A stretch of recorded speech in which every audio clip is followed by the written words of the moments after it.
E aí, tudo jóia? Hoje eu tô aqui falando contigo nesse vídeo para te mostrar como que se faz um teste de VO2 máximo na academia. Muitos alunos me perguntam o seguinte: professor, para eu fazer teste de VO2 eu preciso fazer só ergospirometria, só lá que eu consigo então mensurar essa variável de prescrição de aptidão física aeróbia e tudo? Não, gente, existem testes submáximos que não são testes diretos e a gente pode realizar alguns desses testes dentro da academia e um desses testes que eu vou mostrar para você agora, você pode realizar em somente 8 minutinhos em uma bicicleta ergométrica dentro da academia. Ou seja, não tem desculpa para não fazer avaliação cardiorrespiratória na academia, tá? Então olha só, vou te mostrar aqui agora numa pequena apresentação como é que funciona a aplicação desse teste, tá? Então olha só, olha comigo aqui. Bom, em primeiro lugar, o nome desse teste ergométrico, ele é o teste de Fox, é o protocolo de Fox. Ele é um teste submáximo para mensuração do consumo máximo de oxigênio e ele dura somente 8 minutos, tá? Como que a gente aplica então esse teste? A gente aplica ele primeiramente para estimar o consumo máximo de oxigênio absoluto, ou seja, aquele consumo de oxigênio que é expresso em litros por minuto, tá? Então, quando a gente realiza esse teste, ele dá para nós a variável do VO2 máximo absoluto, tá? E o que a gente precisa para realizar esse teste? Muito simples. Uma bicicleta ergométrica que tem em qualquer academia de ginástica, tá? E você precisa de um monitor de frequência cardíaca, tá? Só que essa bicicleta, ela precisa ter carga, né? Algumas bicicletas às vezes não tem carga, é difícil, mas geralmente nas academias as bicicletas ergométricas são profissionais e elas têm então a possibilidade de a gente colocar sobrecarga, tá? Então uma bicicletinha comum, como vocês estão vendo aqui na foto, já é um ciclo ergômetro aí bacana para realizar esse teste, tá? Então olha só, qual que é o procedimento do teste? A gente vai colocar o indivíduo, nosso avaliado, pedalando a 60 rotações por minuto ou 22 km por hora, tá? Então convertendo aqui as rotações por minuto, se a bicicleta tiver em rotações por minuto, vão ser 60 rotações por minuto. Se a bicicleta tiver configurada para quilômetros por hora, então a gente vai colocar em 22 quilômetros por hora, tá? Com a sobrecarga de 50 watts ou 1 kg. Então se a bicicleta estiver marcando a sobrecarga em watts, são 50 watts. Se a bicicleta estiver marcando a sobrecarga em quilogramas, a gente coloca 1 quilograma. Então o indivíduo começa a pedalar a 60 rotações por minuto com a sobrecarga de 50 watts ou 22 km por hora com a sobrecarga de 1 kg, tá? Esse indivíduo vai ficar pedalando 5 minutos, certo?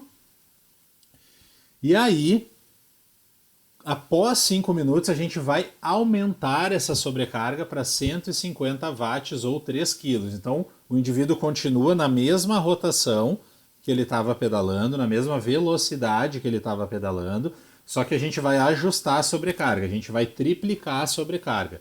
A gente vai passar de 50 watts para 150 ou a gente vai passar de 1 kg para 3 kg, conforme estiver marcando na bicicleta, ok?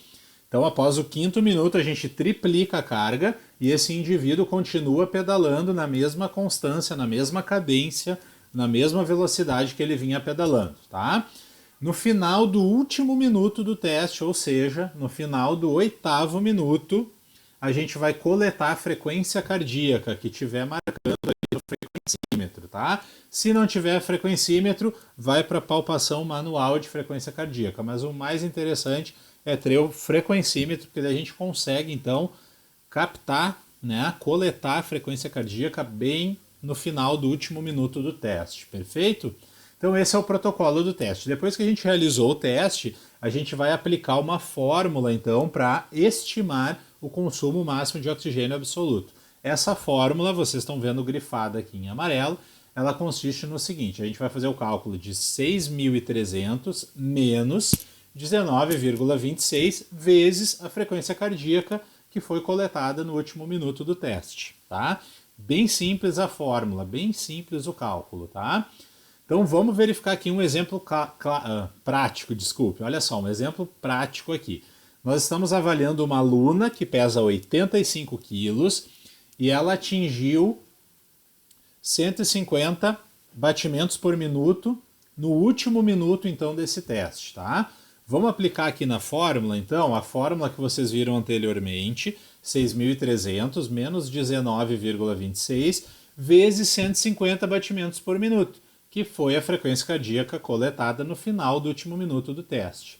Quando a gente resolve essa equação, lembrando que a gente primeiro resolve aqui a multiplicação e depois a gente faz a subtração, a gente chega nesse resultado aqui de 3,4 litros por minuto. Então eu já estimei o VO2 absoluto, tá? Então algumas tabelas de avaliação de consumo máximo de oxigênio a gente já pode estipular pelo VO2 absoluto, mas algumas classificações de aptidão cardiovascular pedem com que a gente tenha o cálculo do VO2 relativo para mensurar se a aptidão aeróbia da pessoa está boa, está regular, está muito boa, está ruim, enfim. Então a gente precisa converter esse consumo máximo de oxigênio em consumo máximo de oxigênio absoluto em consumo máximo de oxigênio relativo, tá?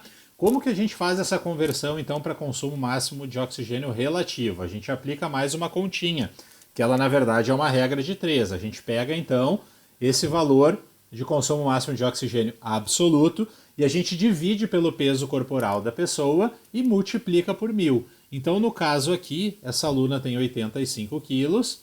Resolvendo, então, essa equação, a gente vai colocar 3,4 dividido por 85 vezes 100, tá? Então, olha só. Depois que a gente resolve... Desculpa, é vezes 1000, tá? Depois que a gente resolve essa equação, a gente chega, então, em um resultado de 40 mililitros por quilo por minuto, tá certo? Então, depois que a gente chega nesse resultado, a gente conseguiu estimar também o consumo máximo de oxigênio relativo desse aluno. Então, temos o consumo máximo de oxigênio absoluto, consumo máximo de oxigênio relativo. E se eu quiser saber, então, qual que é o gasto calórico, então, qual que é o custo energético de uma atividade que esse indivíduo, que essa pessoa, que essa mulher, venha a vir a fazer, a gente pode calcular, então, os METs dela aqui através desse teste.